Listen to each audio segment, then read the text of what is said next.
अस्सलाम वालेकुम friends, welcome to Farzana's kitchen. कैसे हैं आप सब लोग? उम्मीद है सब खैरियत से होंगे। आज मैं आपके लिए एक ज़बरदस्त सी रेसिपी लेके आई हूँ जो है नमकीन प्याज गोश्त, जिसे मैं बहुत ही इजी और डिफरेंट तरीके से आपको बनाना सिखाऊंगी। इस रेसिपी को आप ज़रूर फॉलो करें।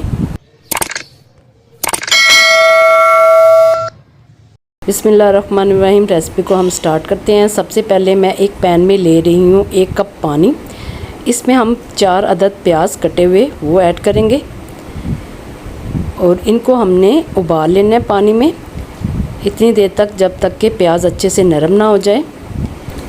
प्याज अच्छे से नरम हो चुके हैं। अब हमने फ्लेम को कर देना है बंद और इनको ठंडा करना है। ठंडा करने के बाद इसका हम पेस्ट बना लेंगे। तो सबसे पहले मैं जार में डाल रही हूँ 6 से 7 अदद हरी मिर्चें, ये हम ऐड करेंगे। इसके बाद ऐड करूँगी प्याज जिसको हमने उबाल लिया था। उसी पानी के साथ ही हमने इसको सारे को जग में डाल लेना और पेस्ट बना लेना है। ये देखें, हमने इसका पेस्ट तैयार कर लिया। अब आते हैं नेक्स्ट स्टेप की तरफ। मटन का गोश्त लिया है मैंने 1.5 किलो। इसको हमने अच्छे से धो लिया है और छोटी छोटी सी इसकी बोटियाँ कर ली हैं। ये देखें, इस साइज़ में। गोश्त को हम डालेंगे प्रेशर कुकर में। तो सारे गोश्त को हमने इसमें डाल लेना है। इसके बाद इसमें मैं ऐड कर रही हूँ पानी 3 कप। पानी ऐड करने के बाद इसमें मैं शामिल करूँगी 1 टीस्पून नमक और 1 टेबलस्पून भरकर अदरक लहसुन का पेस्ट। और प्रेशर कुकर को हम लगाएंगे 20 मिनट के लिए। 20 मिनट गुजर चुके हैं तो गोश्त हमारा जो है वो गल चुका है। 90% हमने गोश्त को गलाना है, बाकी हमने मसाले में इसको गलाएंगे। ये देखें, यखनी को भी हमने इस्तेमाल में लाना है।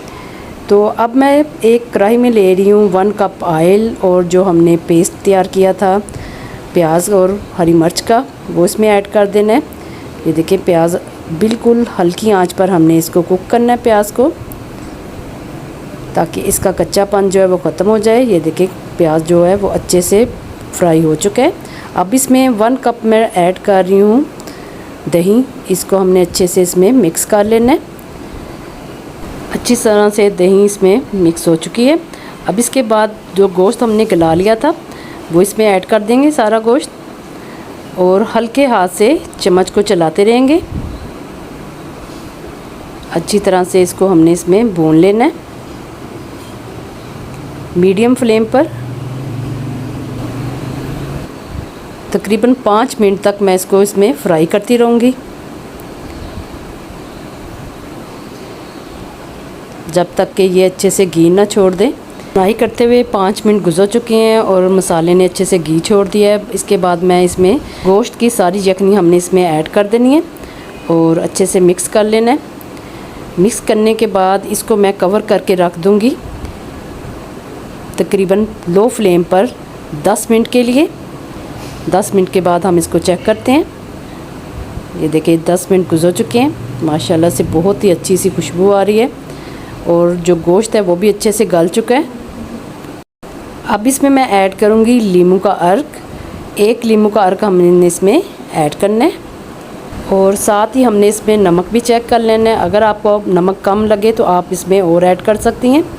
नमकीन गोश्त हम बना रहे हैं, नमक के अलावा हमने इसमें कोई भी मसाले ऐड नहीं करने।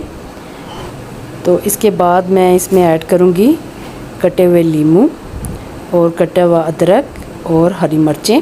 तो माशाल्लाह से नमकीन प्याज गोश्त हमारा बन के रेडी हो चुका है।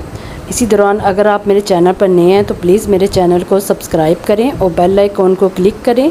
इससे मेरी हर आने वाली नई वीडियो आप तक पहले पहुंचेगी। और लाइक और शेयर करना मत भूलें। तो अब मैं आपको इस मज़ेदार नमकीन प्याज गोश्त को सर्व करके दिखाती हूँ। ये देखें, माशाल्लाह से आप इसकी ग्रेवी चेक करें, बहुत ही ज़बरदस्त ये नमकीन प्याज गोश्त बनकर तैयार हुआ है। आपने इस रेसिपी को घर में ज़रूर ट्राई करना है। आप इसे नान या चपाती के साथ सर्व करें, सब आपकी तारीफ़ें करते रह जाएंगे। तो मेरी आज की रेसिपी आपको कैसी लगी कमेंट में ज़रूर बताएं। दुआओं में याद रखें। अल्लाह हाफिज़।